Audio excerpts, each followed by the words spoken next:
Hello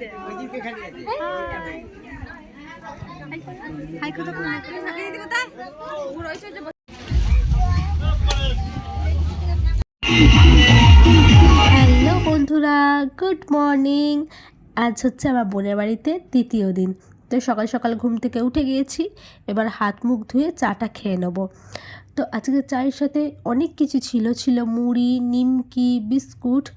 আর নিমকি আর মুড়ি তো আমি খাবো না, আমি খাবো বিস্কুট। তো চলো বিস্কুট নিয়ে বসে পড়ি, আর তাড়াতাড়ি চাটা খেতে হবে, তারপর আবার ছেলেকে তুলবো, ছেলেকে রেডি করতে হবে। তো এই যে আমি আমার বিস্কুট নিয়ে বসে পড়েছি, এবার তাড়াতাড়ি করে চাটা খেয়ে নিই চলো। আর চা খাওয়ার সাথে ছিল প্রচুর গল্পে ঝুড়ি নিয়ে বসেছিলাম। তো এই একটা বলছে, ও একটা বলছে, আমার বোনের জায়েরাও খুব ভালো, মানে খুবই গল্প করছিলাম আমরা।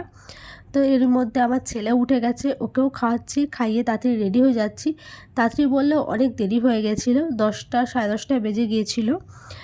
তো রেডি হয়েছি, এবার বেরিয়ে যাব বোনের ননদের শ্বশুরবাড়িতে। তো যার জন্য বোনের শ্বশুরবাড়িতে আসা, আমার বোনের যে ননদ, তার মেয়ের আজকে অন্নপ্রাশন। তো সেই সূত্রেই আসা বোনের বাড়িতে। আসলে যার আমার বোনের যে ননদ পল্লবী, তার শ্বশুরবাড়িও পাশাপাশি, বাপের বাড়ি শ্বশুরবাড়ির পাশাপাশি। তো ওর জন্যই হেঁটেই যাচ্ছি একটুখানি জাস্ট। আর আমার বোনের শ্বশুরবাড়ির পাড়াটা এইরকম, খুবই সুন্দর গ্রামটা, আমি তোমাদের আগেও অনেকবার বলেছি।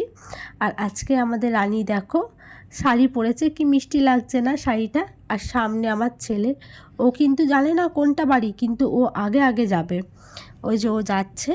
তো চলো তোমাদের সাথে গল্প করতে করতে আমরাও চলে এসেছি আমার বোনের ননদের শ্বশুরবাড়িতে। এই যে, তো এখন হচ্ছে জল খাবার খাবো।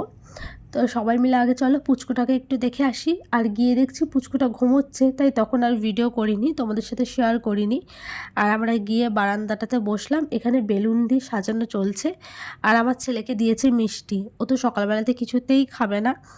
তো ওকে আমি বলছি খেলে খাও একটা, ও কিছুতেই খাবে না। ও আসলে মিষ্টিটা খুব একটা পছন্দ করে না, ওর মন মর্জি, কোনো সময় ভালো লাগলে হয়তো খেলো, নয়তো খেলো না। তো কিছুক্ষণ পর আমরা চলে গেলাম মুড়ি খেতে, জল খাবারে। তো মুড়ি, ঘুগনি, বোঁদে এইসব ছিল। তো খেয়ে আস্তে আস্তে দেখছি বাইরে যে গেটটা, সেই গেটটাও ফুল দিয়ে সুন্দর করে সাজানো হয়ে গেছে। এবার চলো তাড়াতাড়ি করে স্নান টান করে তারপর আবার ছেলেকে রেডি করে নিজেকে রেডি হয়ে আসতে হবে। আর এই যে বাড়ির পথে সবাই যাচ্ছি, সামনে ছিল আমার বোন, আমার বোনের 2 জা, সবাই। তো বাড়ি থেকে আবার রেডি হই, তারপর আবার তোমাদের সাথে কথা বলছি। তো এই যে আমি রেডি হয়েও গেছি, আর আমি এখানে কার সাথে কথা বলছি জানো? আমার জায়ের ছেলের সাথে, যে বাবানের সাথে। আমার যা বা ভাসুর কেউ আসতে পারেনি, কিন্তু আমার শ্বশুর শাশুড়ি আর বাবান এসেছে। তো দুপুরবেলায় আবার এই যে আমাদের দুটো বদমাইশ দেখো কেমনভাবে দৌড়াচ্ছে। আর আমরা যাচ্ছি এখন সেই বাড়িতে, মানে আমার বোনের ননদের বাড়িতে। তো এই যে চলে এসেছি। আর আসার আগেই না যে খাওয়ানোটা সেটা হয়ে গেছে। তো চলো এবার পুচকিটাকে দেখাই। এই দেখো আজকের মেন অ্যাট্রাকশন। আর দেখো কেমন ড্যাব ড্যাব করে তাকিয়ে আছে, ভিডিও করছি। তোমরা সবাই ওকে খুব আশীর্বাদ করো। তো চলো এইদিকে আমার ননিও দাঁড়িয়ে আছে, ওকে একটু ভিডিও করি। তো তারপরে আমরা আবার দুপুরের খাবারের ওখানে চলে যাব। আমরা দুপুরে খাবার এখানে চলে এসেছি। আর আজকে বীভৎস গরম ছিল, প্রচুর গরম ছিল আজকে। আর আমার ছেলে না কিসের একটা জন্য যেন খুব রাগ করেছিল, আমার না খুব মনে নেই আসলে। তো আমরা খাওয়া দাওয়া করে তারপরে বাড়িতে চলে গিয়ে রেস্ট নিয়েছিলাম। আবার একটু সন্ধে করে, মানে সন্ধে ঠিক না, একটু রাত করেই আবার ওদের বাড়িতে গিয়েছিলাম। দেখো চারদিকটা কি অন্ধকার। আমার মা ওরা বাড়ি চলে গেছে, আমারও চলে যাওয়ার কথা ছিল, কিন্তু আর যাওয়া হয়নি, বোন যেতে দেয়নি। আর আমার ছেলেও কান্নাকাটি করছিল, ও যেতে চাইছিল না, তার জন্য ভাবলাম 4-5 দিন থেকে যাই।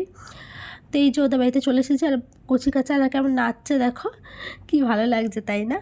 তো আমি ওদের নাচ এনজয় করছিলাম কিছুক্ষণ, তারপরে ওদের উঠোনটা যেটা ছিল সেখানে কি একটু গল্প করছিলাম। তো চলো আজকের মিনি ব্লগটা এখানেই শেষ করি। আশা করি এই ব্লগটা তোমাদের ভালো লাগলো। ভালো লাগলে একটা লাইক করে দিও, চ্যানেলটা সাবস্ক্রাইব করে নিও। বাই।